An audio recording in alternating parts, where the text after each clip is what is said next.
Todos trazemos dúvidas sobre a nossa existência espiritual, sobre as nossas questões pessoais, nossos problemas, mas nem sempre as pessoas encontram as respostas às suas perguntas. O Espiritismo é a fonte de muitas respostas que a vida nos pede.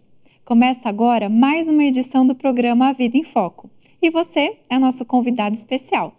Acompanhe as reflexões de hoje.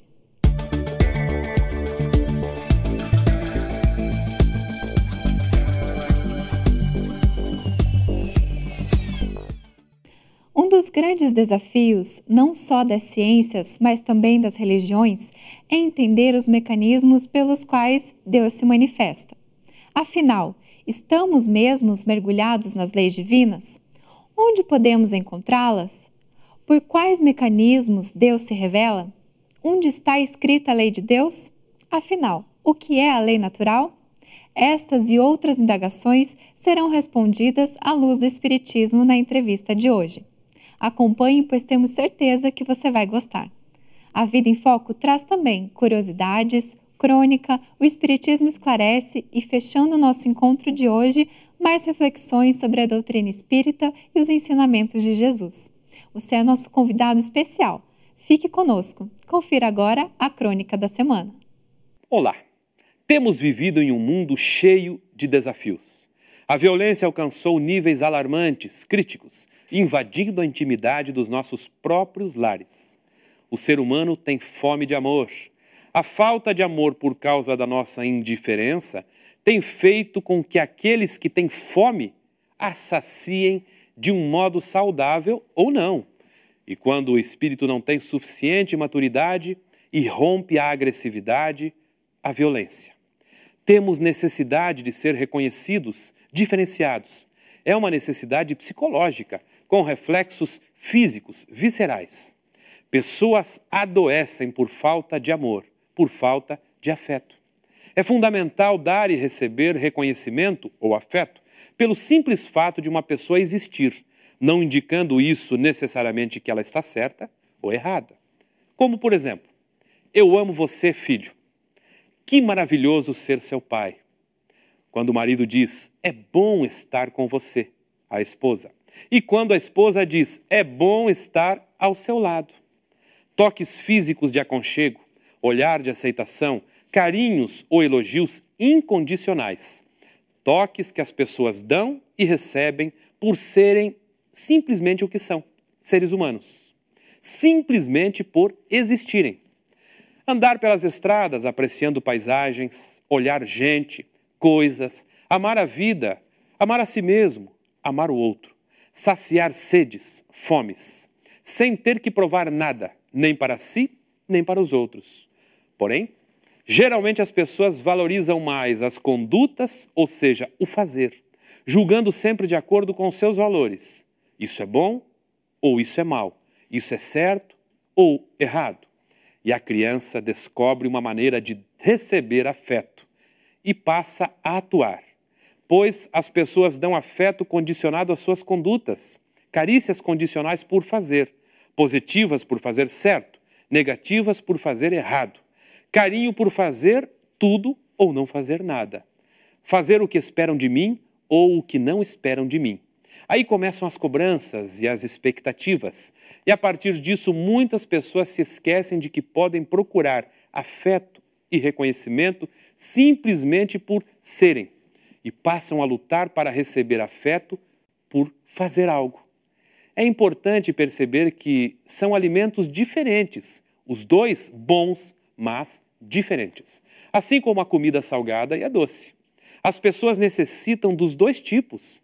Porém, pessoas que não acreditam em si mesmas começam a lutar para provar coisas. Passam a vida provando que são legais, que são queridas, inteligentes ou estúpidas, capazes ou incapazes. E aí gastam toda a sua energia somente para provar coisas aos outros. O fazer deveria ser simplesmente uma consequência de existirmos. Deveria ser algo prazeroso. Mas muitas vezes o fazer acaba sendo uma triste consequência do ter que provar algo a alguém, do ter que agradar todo mundo. Isso me faz lembrar de uma advertência extremamente importante para a nossa saúde psíquica, feita por Jesus anotada no Evangelho de Lucas, que era médico. Diz ele: ai de vós, quando todos os homens vos falarem bem, porque assim faziam seus pais aos falsos profetas. O que está levando você a fazer isso ou aquilo é a escolha sua. Que o programa de hoje possa levar esclarecimento e esperança ao seu coração.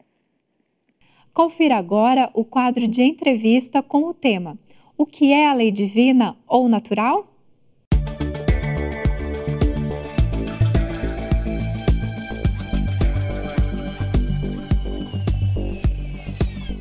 Olá, amigos.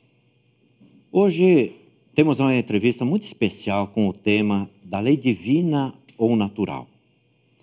Com a presença, mais uma vez, de Dr. Reli Júlio Algodoal, advogado aposentado, assessor jurídico da Federação Espírita do Paraná e membro do Conselho Fiscal daquela federativa. Dr. Reli, prazer estar aqui conosco mais uma vez. O tema hoje é lei divina ou lei natural. Quanto à lei moral, o mundo moral, como é que são as leis divinas? Como é que o mundo moral se rege pelas leis? O senhor que é advogado qualificado, como é que o senhor se coloca diante dessa questão, sabendo que o legislador supremo também edita suas leis? É correto. As leis são normas de comportamento. Levando à sua mais extrema simplicidade, são normas de comportamento. As leis divinas, com relação às normas de comportamento, elas são eternas e imutáveis, no tempo e no espaço. Nada obstante, elas são adequadas para o grau de desenvolvimento intelecto-moral de cada grupo social. As leis humanas, ao contrário, elas são mutáveis no tempo e no espaço, dependendo sempre do grau de evolução do grupo social. Nós podemos dar um exemplo. Imagine dois rapazes num quarto de pensão. Um é forte, um é fraco. O forte quer dormir com a janela aberta, o fraco quer dormir com a janela fechada.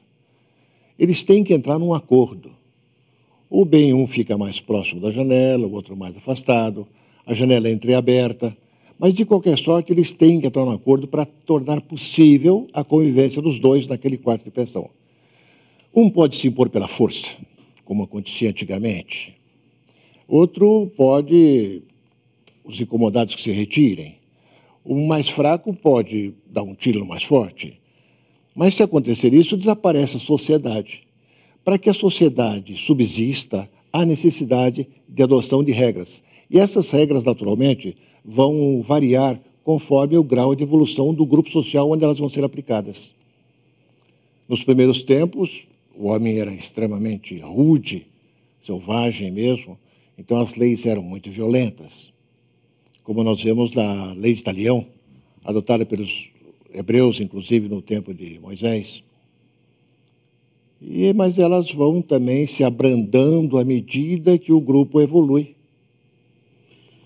Doutor Reli, se bem entendi, me corrija se estiver equivocado, por favor.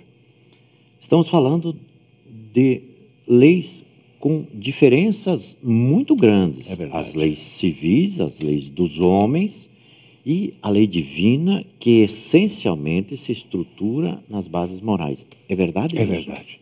As leis humanas, elas, a gente pode dizer, têm características.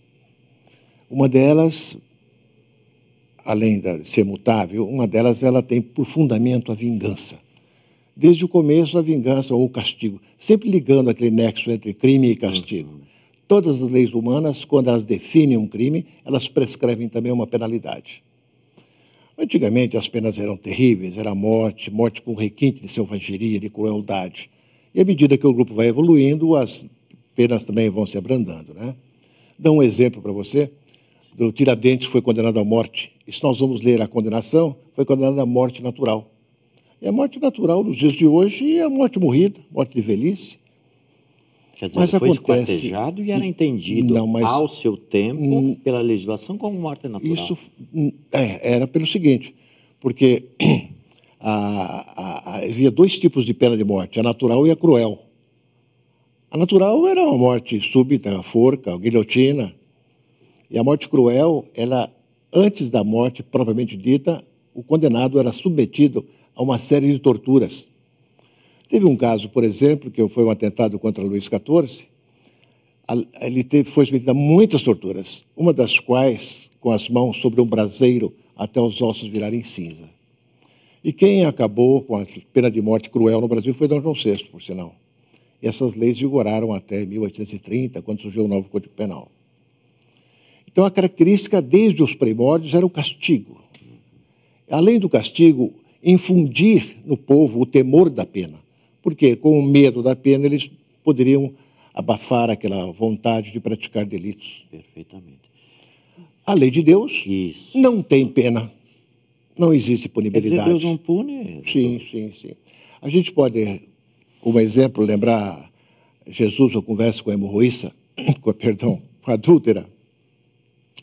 Com a adúltera aconteceu um caso curioso. Você se recorda daquela fase que ele foi, quem for isento de culpa, tira a primeira pedra, né?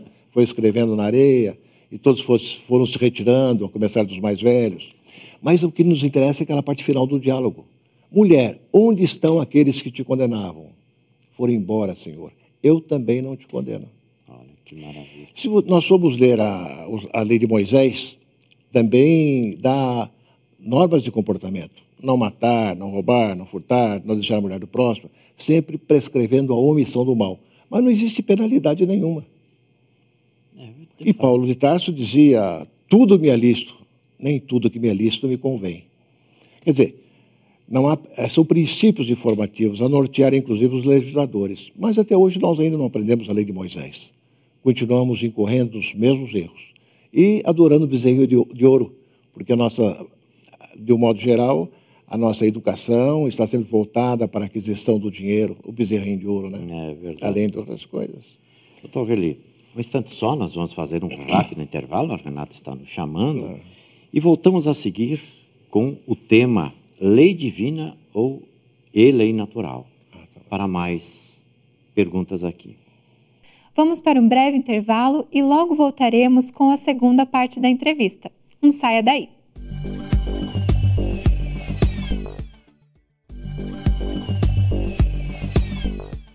Retornamos com a segunda parte da entrevista e o tema de hoje é: o que é a lei divina ou natural? Acompanhe. Estamos de volta, estamos entrevistando o Dr. Reli Júlio Algodoal. O tema é lei divina ou lei natural. Dr. Reli, vem a pergunta fatal, não a última, mas onde está escrita ou inscrita a lei divina ou a lei de Deus? Daniel, essa é a pergunta mais intricante do Livro dos Espíritos. Pergunta 621, que fala onde está escrita a lei de Deus. E a resposta é muito curta, lacônica, na consciência. O negócio complica muito, na consciência. Como é que podem escrever a lei divina na cabeça de um selvagem, não é mesmo? É. Mas logo em seguida, existem algumas respostas que vão nos elucidar o problema. Uma das quais dizendo o seguinte: o mal sempre é mal. A responsabilidade pela sua prática varia conforme a pessoa que o pratica. Quer dizer,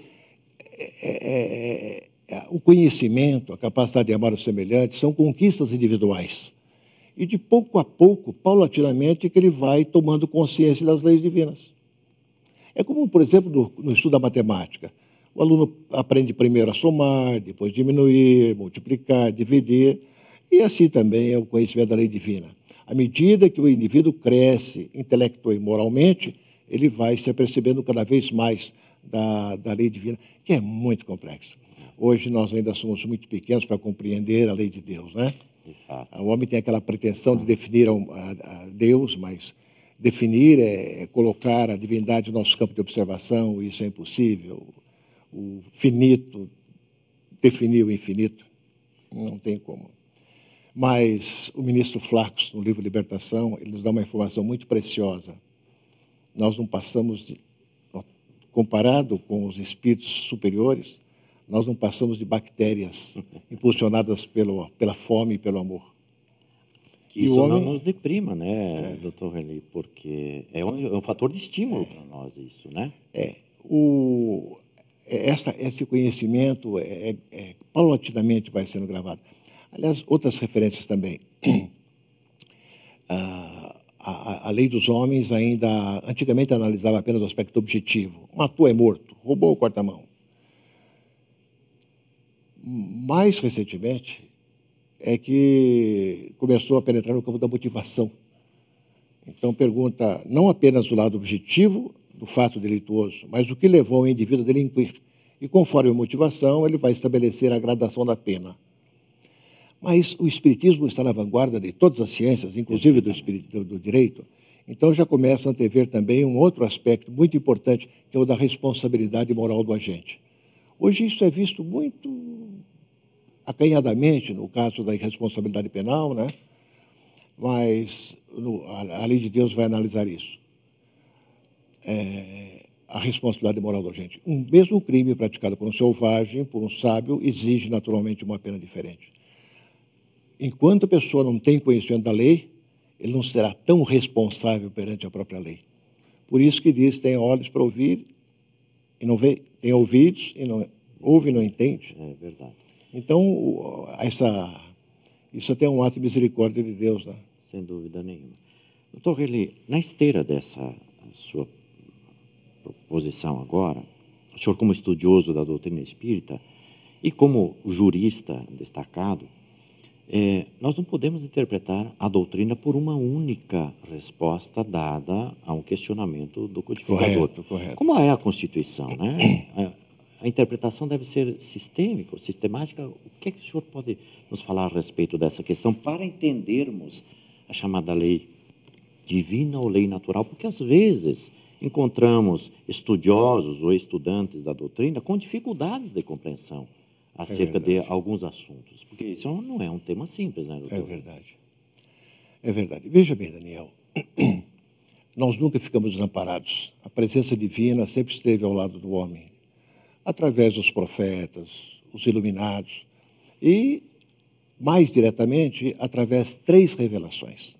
A primeira dela é a lei de Moisés, o Decálogo, os 10 mandamentos. Os 10 mandamentos, dado o estágio cultural daquela época, ele prescreve praticamente a omissão do mal. Não pratica o mal. Existe apenas o 4º mandamento, que tem uma promessa. Honra teu pai e tua mãe, a fim de viverdes longo tempo na terra que o Senhor teu Deus te dará. É uma interpretação curiosa que foi falado também por Jesus. Bem-aventurados os pacíficos, porque herdarão a terra ou permanecerão na terra. E também pela doutrina espírita, dizendo que é essa transição que estamos vivenciando agora. Muito bem, a lei de Moisés até agora não foi bem interpretada, bem entendida. Nós esquecemos, até o primeiro mandamento, quando se fala, o primeiro é amar a Deus sobre todas as coisas. Isso é falso, não é correto. A Bíblia diz outra coisa. Eu não me recordo textualmente de tudo, mas é mais ou menos o seguinte: eu sou o Senhor teu Deus que te tirei da terra de servidão, do Egito. Não farás diante de mim imagem alguma do que existe na terra, nos céus ou nas águas debaixo da terra. Não lhes renderás culto, pois eu sou um Deus zeloso, que puno, não, que visito a iniquidade dos pais nos filhos, na 3ª e na 4ª geração. Ele não pune, ele visita. E visita, aí que nós vamos encontrar a explicação, Daniel, para a justiça indefectível de Deus nas aparentes injustiças da vida.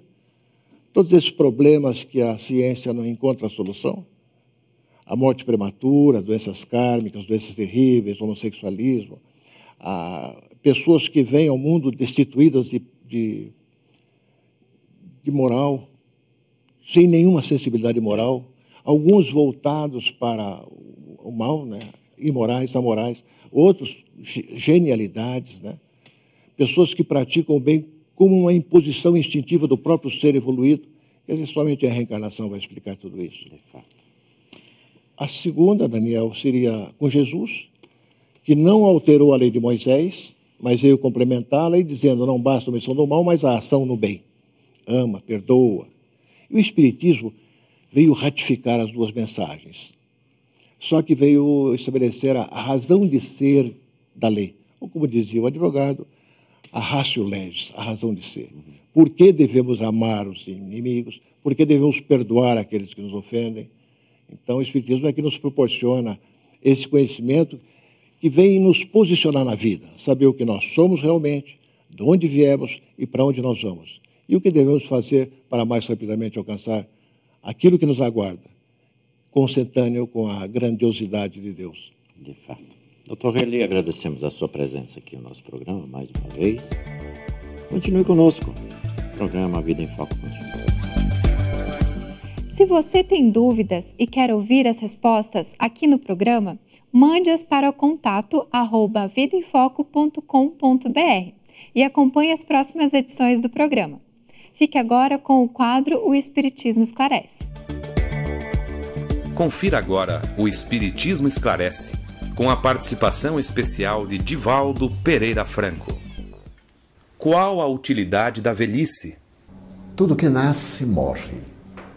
Esse processo natural do desgaste é inevitável na organização da vida, dentro dos padrões que nós consideramos. No ser humano, a velhice é o período da reflexão. É o período em que as energias vão sendo consumidas para que ocorra a libertação de maneira mais fácil. Segundo as leis que regem o universo, particularmente aquelas que dizem respeito ao calor, à temperatura, na segunda lei, nós vamos encontrar que tudo para viver consome energia. É natural, portanto, que nesse estado de consumpção energética chega o momento do envelhecimento, que deve constituir-se de um acumular de bênçãos e não de recordações infelizes. Invariavelmente, numa cultura utilitarista, imediatista, o velho é uma peça em desuso e é um trambolho do qual a sociedade deseja libertar-se. No entanto, quanta sabedoria, quanta experiência nesse terreno percorrido, até atingir esse estado de plenitude, no qual a lição viva da experiência do dia a dia proporciona ao indivíduo aquela outra asa além do conhecimento que é a sabedoria. Desta forma, a velhice é uma dádiva de Deus para que o indivíduo tenha oportunidade de reflexionar, de reparar enganos e de sublimar-se, preparando-se para a grande viagem de libertação no rumo da imortalidade. Acompanhe o quadro Aprendendo com Kardec, com a participação especial de Cosme Massi.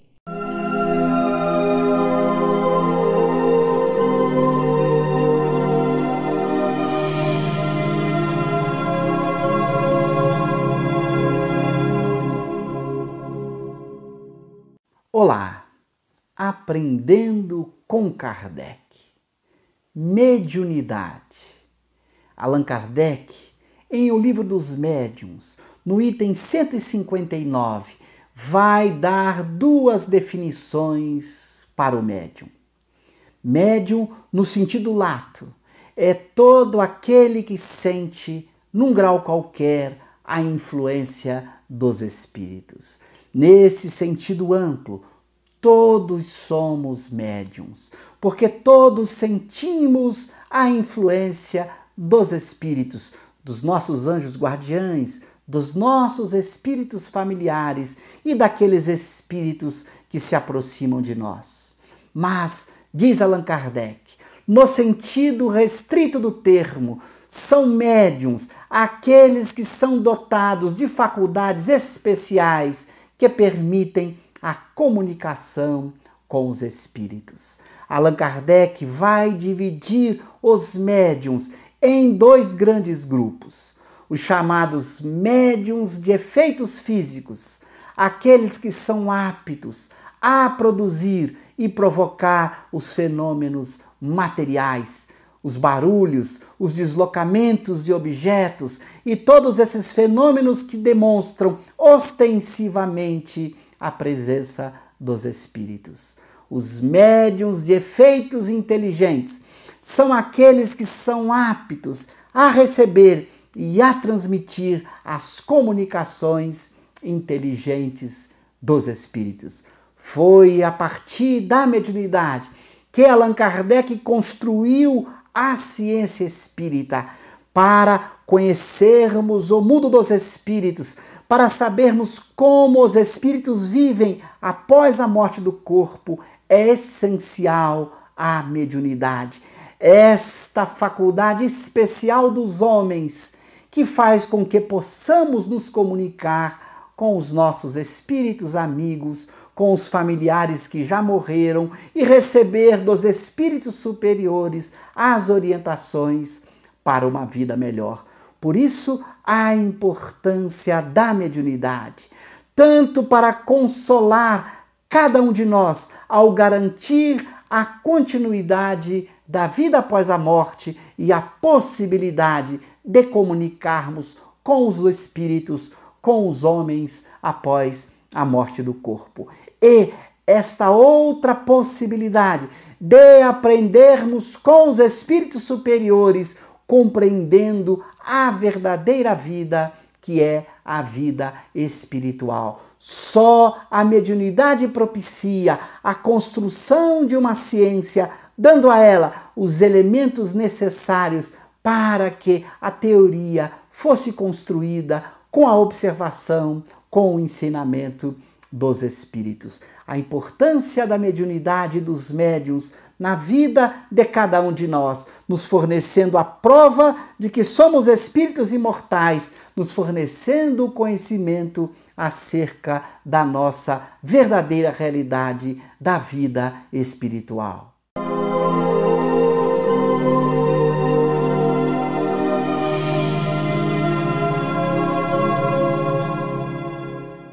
A Vida em Foco volta na semana que vem com mais novidades.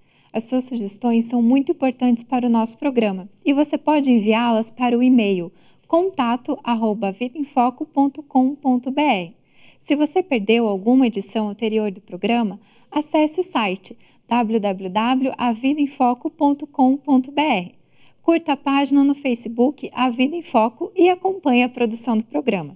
Agradecemos muito a sua companhia. Tenha uma ótima semana. Aguardamos você no próximo programa. Até lá!